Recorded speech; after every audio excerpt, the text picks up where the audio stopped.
Ukraine this hour, where over 6,000 people have fled their homes in the northeast of the country after Russia launched a surprise incursion across the border on Friday in one of the most significant ground attacks since the invasion began in February of 2022. Well, let's cross live to Kharkiv, Ukraine's second city. Our reporter Emmanuelle Chaze is there. She joins me on the programme. Emmanuelle, just tell us then, what is the situation on those new front lines to the north of where you are? Well, by the admission of the Ukrainian army, the situation is very difficult, very tense. All along those villages, those settlements located in the grey zone. This is a zone just at the border with Russia. It's been a few days now that Russia launched a new attempted ground offensive against those settlements that had already been occupied back in 2022 and liberated the same year, a few months after, in September. And you've mentioned it, those fights affect civilians. Over 6,000 people had to be evacuated from that area, with many of them taking shelter here in Kharkiv, where I am.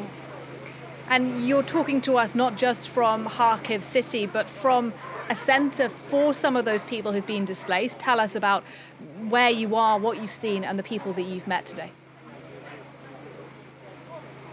Absolutely. I'm here, Nadia, in a reception center. That means that every person being evacuated from the front line, from those zones of active fighting, come here. And maybe you can see behind me people who are coming at this stage. They're mostly elderly people who couldn't leave their houses earlier and who only did so because they had no choice left. And it's not the first time, it's the second time that Kharkiv sees an influx of internally displaced people, because the first time was in 2022 during the first ground offensive launched by Russia. This is just an offensive repeating itself, and the inhabitants had already been through that the first time. Second time here, and the situation is very dire, with hundreds of people coming here every day in need for shelter, in need for things, for clothes, for food, because they've left everything behind. Emmanuelle is speaking to us there from Kharkiv. That is, as I mentioned, the second biggest city in Ukraine. It's receiving displaced people now as a result of that new Russian offensive that began on Friday. Now, today, the Ukrainian army acknowledging that Russia has, in its own words, currently achieved some tactical successes given what happened over the weekend. Well, Emmanuelle Chaze still with me, still at that reception centre, Emmanuelle, for those who've been fleeing this latest offensive. And I know that you're actually with the head of that centre, so let's hear from him. Absolutely. I'm here, Nadia, joined by Yevgen Kolyada. He's the head of this coordination center, reception center, and he can tell us more about the situation. Yevgen, you've been here for the past few days. What's the situation? What has been the situation like during those harrowing days for everyone here? Yeah, the situation is quite unstable now, and it's always changing. We are working, we are coordinating more than 70 NGOs and CSOs presented in the region now, which are working with evacuation. We have two main ways, it's the Vovchansk and the Liptse way. For now, volunteers on the first stage, that we divided them into stages. In the first stage, they are working under shelling, always in the dangerous zones. They are taking their lives into risk, and they are taking people from the territories, from the households.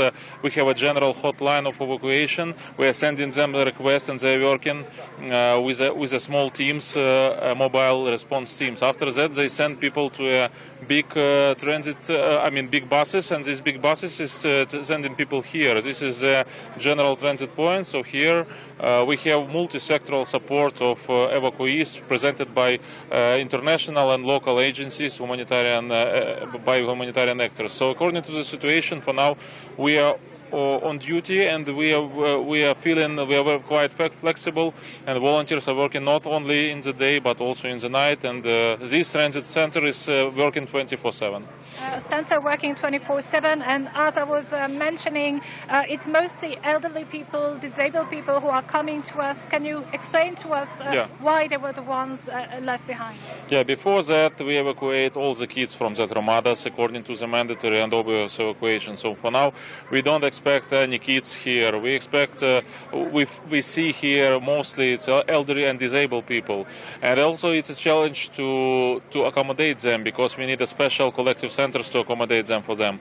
But also we have young people, and also we have special NGOs and CSOs who is working with evacuation of pets, animals, and also special vehicles for disabled people.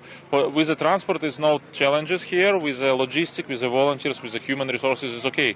But with the collective center, special one is quite challengeable because we are communicating us with international agencies and with OSHA also to provide the material technical supports for that collective centers to make comfortable accommodation for that people in the Kharkiv region.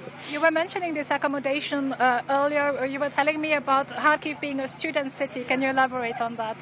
Yeah, Kharkiv is a capital of students. It's a student capital of Ukraine. We have a lot of campuses, student campuses here, and hopefully that they are used now as a collective center. So for now in Kharkiv we have 300 empty places for evacuees in the city of Kharkiv and 844 empty places in the Kharkiv region.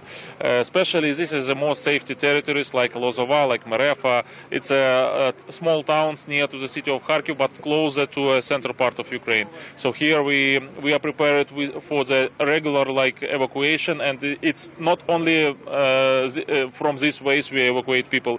We also have planned evacuation from Kupiansk region, from Izium, from everywhere, so everyone can call for a hotline. It's free of charge, and they can be evacuated in 24 hours. Yevgen Kolyada, thank you very much. That was Yevgen Kolyada. He's the head of that reception center here in Kharkiv. He was telling me earlier that we got several hundred people who already arrived here, and they continue to arrive throughout the day and well into the night as well, because it's a 24-hour/7 evacuation process that is ongoing in Kharkiv region.